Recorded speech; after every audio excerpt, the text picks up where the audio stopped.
अगर आपके पास window laptop है, तो आपने अगर जैम्प इंस्टॉल किया है, तो आपके पास क्या होगा, आपके पास जब इंस्टॉलेशन की होगी वो डिपेंड करता है आपने किस ड्राइव में इंस्टॉल किया। अगर मान लीजिए आपने सी ड्राइव के अंदर इंस्टॉल किया है, तो आपने सी ड्राइव के अंदर जाना है, वहाँ पे आपको एक जैम्प नेम से क्या मिलेगा, एक फोल्डर मिलेगा, और आपने वहाँ पे क्या करना है, htdocs के अंदर जाना है।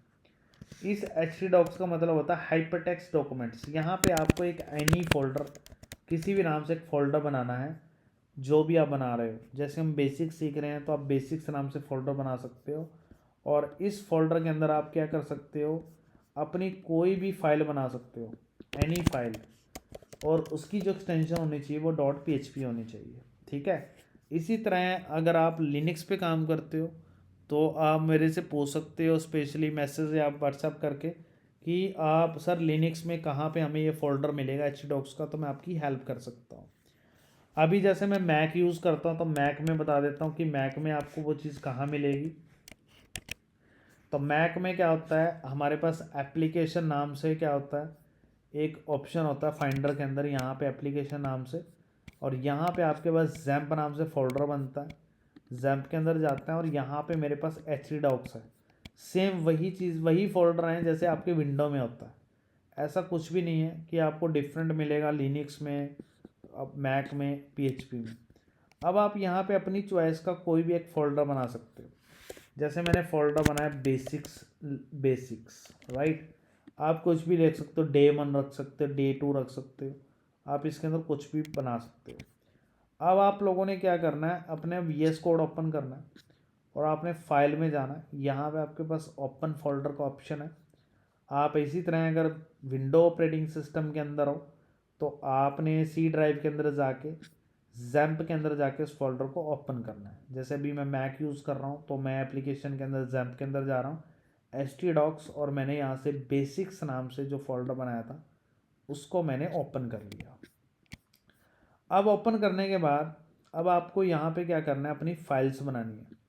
अब आप कहोगे सर आपने ये htdocs के अंदर क्यों रखा फोल्डर, हमने डेस्कटॉप पे क्यों नहीं बनाया? क्योंकि जब आप अपने कंप्यूटर में जैम्प इंस्टॉल करते हो, तो आपका जो सिस्टम है वो एक सर्वर बन जाता है, और PHP कहने की जो फाइलें होती हैं वो हमें सर्वर पे रखनी पड़ती हैं, क्योंकि सर्वर ही इन फाइलों को एग्जीक्यूट कर सकता है।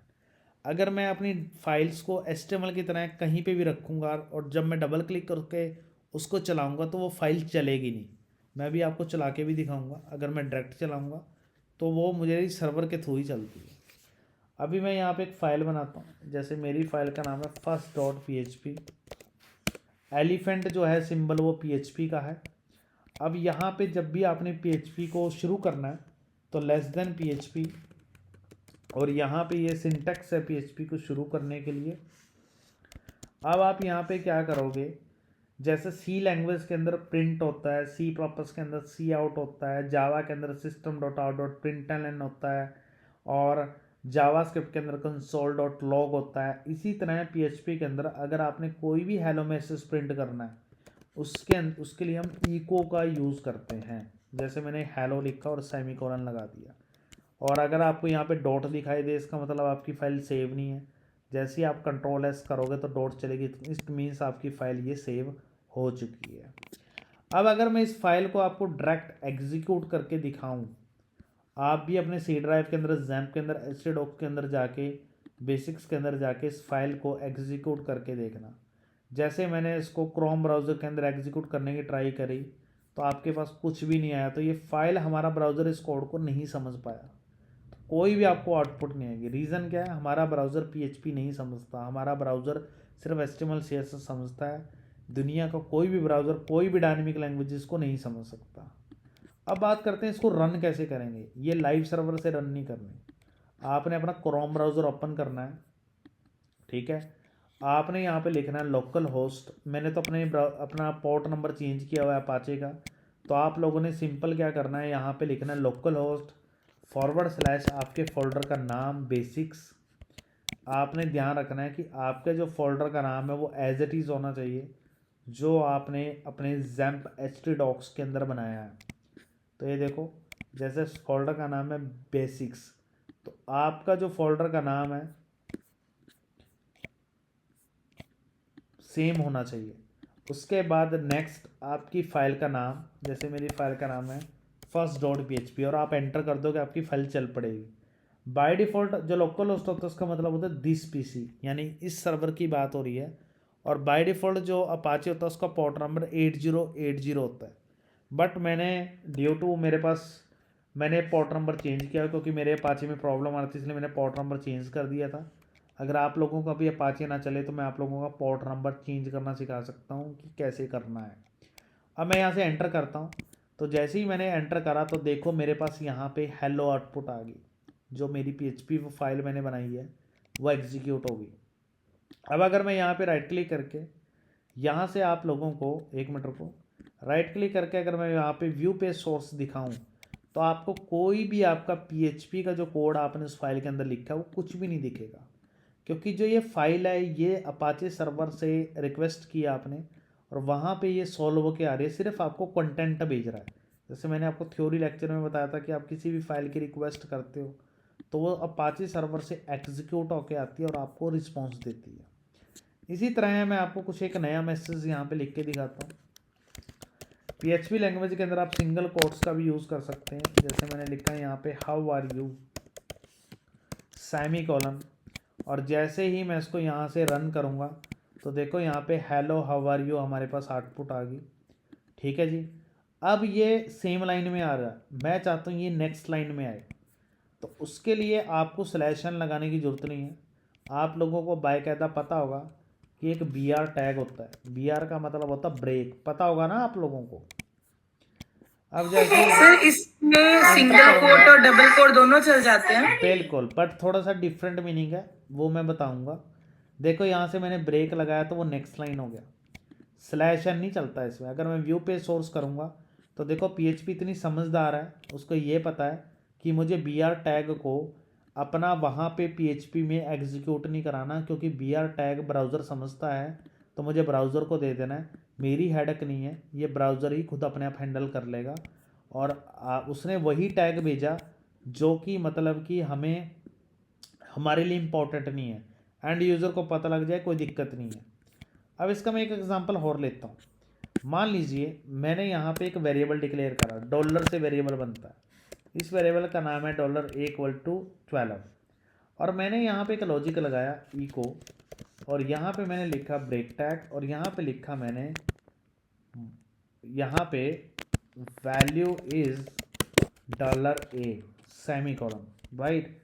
अब यहाँ पे सॉरी यहाँ पे सेमी कॉलन मिसिंग हो गया।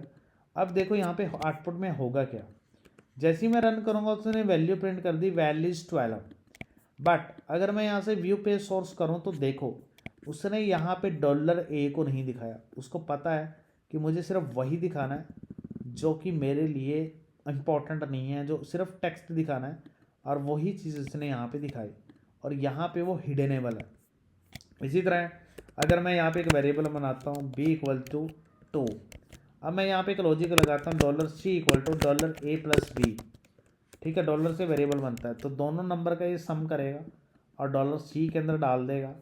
अब इसी तरह अगर मैं इसका रिजल्ट प्रिंट करना चाहूँ तो मैंने लिखा सम इज़ $C, तो आपके पास जो आंसर होगा वो 24 आएगा। और जैसे ही मैं इसको एंटर करूँगा तो आंसर 24 आ गया है।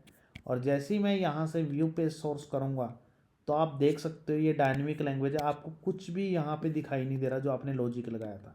इट मीन्स PHP बहुत ज़्यादा सिक्योर है, ओपन सोर्स है, और आपका एंड यूज़र देख नहीं सकता कि आपने क्या लॉजिक इम्प्लीमेंट किया है अपनी PHP के अंदर।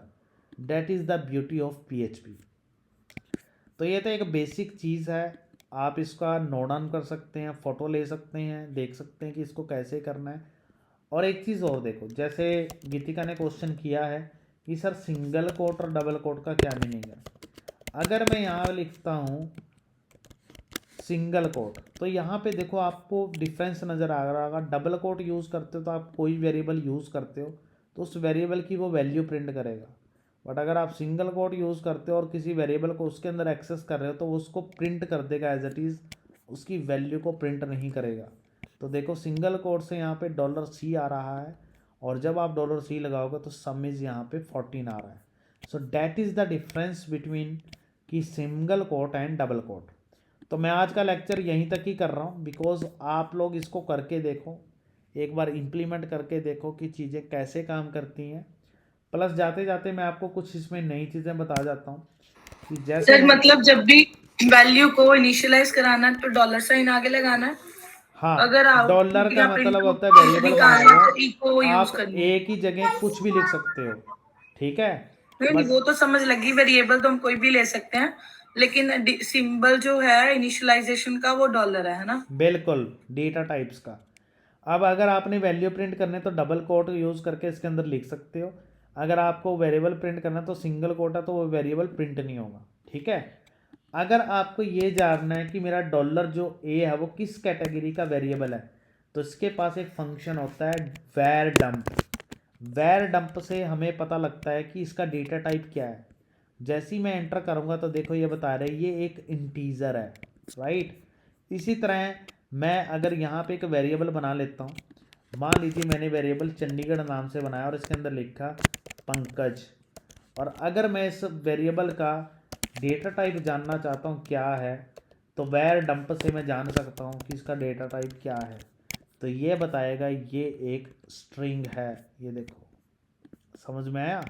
तो वैर डंप एक ऐसा फंक्शन है जिससे हमें ये पता लगता है कि हमारी वेरिएबल का टाइप क्या है।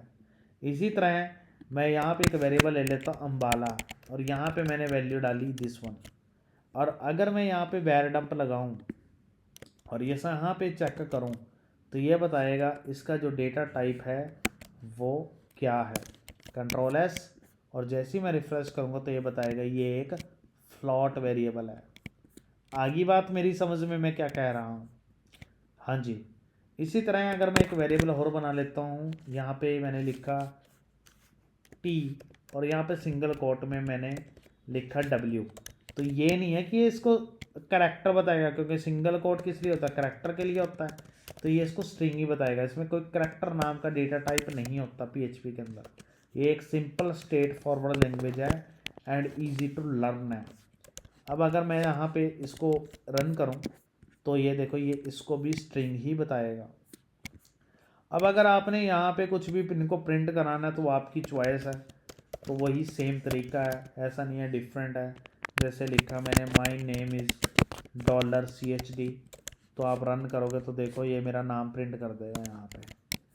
बहुत ही इजी लैंग्वेज है ये देखो, बहुत ही ज़्यादा। और भाई जॉब लेना इतना आसान है इस लैंग्वेज के अंदर, बहुत ही फटाक से जॉब मिलती है और मार्केट में बहुत ज़्यादा डिमांड है, खासकर पीएचपी चंडीगढ़ ट्राई सिटी के अंदर। मैं इसका स्क्रीनशॉट ले रहा हूँ, आपको ग्रुप में भी भेज दूंगा, प्लस रिकॉर्डिंग लेक्चर्स आपको अवेलेबल हो जाएंगे। तो आज का जो लेक्चर है वो यहीं तक ही इनफ है, नेक्स्ट हम आगे कंटिन्यू करेंगे।